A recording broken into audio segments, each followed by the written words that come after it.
Et avec Anissé Mbida, Nikos Aliagas. Bonjour Anissé. Bonjour Nikos, bonjour à tous. Vous allez nous parler ce matin de bruitage au cinéma, à la télévision. C'est l'innovation du jour. Expliquez-moi, je n'ai pas tout compris. Le bruitage aujourd'hui, c'est un peu la préhistoire, parce que même si on vous regarde une super production bourrée d'images de synthèse, eh bien le bruitage, lui, malheureusement, ça reste très artisanal. Par exemple, est-ce que vous savez comment on fait le bruit d'un oiseau qui s'envole ? Avec une feuille de papier. Non, comme ça. Ah, avec un gant. Avec un gant que l'on secoue. C'est comme Essayez ça à la maison avec un gant. Vous pouvez me le refaire un peu? Alors, on dirait ça vraiment fonctionne. un battement. c'est un gant qui est secoué. Alors Super. ça marche, le problème c'est qu'il faut parfaitement synchroniser le son avec ce qui se passe à l'écran. Et parfois il y a des ratés. Et bien maintenant, écoutez ça.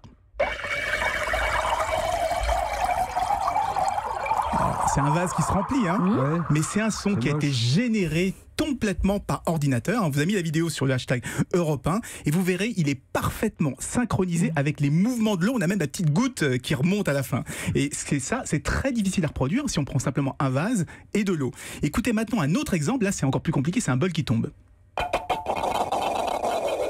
Alors ça, si vous voulez jouer le bruiteur et synchroniser votre bruitage avec ce qu'on vient d'entendre, c'est quasiment impossible. Et c'est un vrai tour de force qui a été réalisé par des chercheurs de l'université de Stanford aux États-Unis. Ils ont mis au point une technique qui génère des bruits de synthèse, mais plus vrais que nature, et cette fois parfaitement synchronisé avec les images. Et ça va nous donner une bande-son beaucoup plus réaliste. Alors, bande-son beaucoup plus réaliste, technologie, évolution, mais ça va quand même piquer le boulot des bruiteurs. C'est un métier, il y a une tradition. Oui, un savoir-faire. C'est un peu le problème avec toutes les avancées actuelles. Je note juste que c'est une technique qui fonctionne avant tout sur les images de synthèse, parce que pour générer le son, l'ordinateur a besoin d'informations comme les mouvements, les matériaux, la rigidité, des informations qui n'existent que dans les scènes avec les images de synthèse. Donc on aura toujours besoin de nos amis bruiteurs pour le reste des scènes.